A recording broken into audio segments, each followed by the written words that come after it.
chaos in Khan Yunis. Amidst this sea of thousands of people holding up phones, cameras and guns, armed fighters try to make a path for 29-year-old Israeli hostage Abel Yehud. Fear etched across her face as she shuffles slowly towards waiting Red Cross vehicles, her friends seeing it unfold live on TV. We watched with a great deal of tension and anxiety, but now we can finally breathe.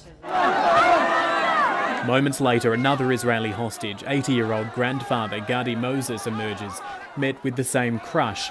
Islamic Jihad fighters with black headbands and Hamas militants wearing green shepherding him through. Then 5 Thai nationals run the same gauntlet before the convoy finally makes its way through the crowds.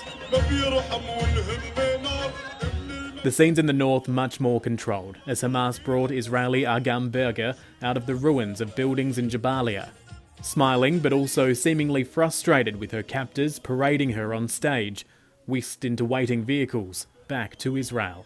The families of the released hostages waiting 15 months to embrace them. We are here and we are never leaving you, a mother's promise.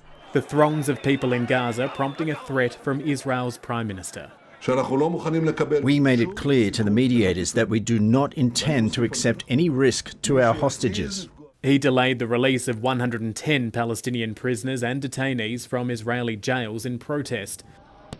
Israeli security forces and West Bank residents clashing as convoys finally moved, at least 14 injured.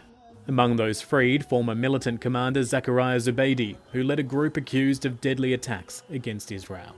These latest developments highlight just how fragile the ceasefire and hostage deal between Israel and Hamas in Gaza is, even though the situation was seemingly resolved in just a couple of hours. It will also fuel anxieties in Israel, the occupied Palestinian territories, and more broadly across the Middle East about whether a lasting peace in Gaza can be achieved, with talks on that expected to begin next week. Matthew Doran, ABC News, Jerusalem.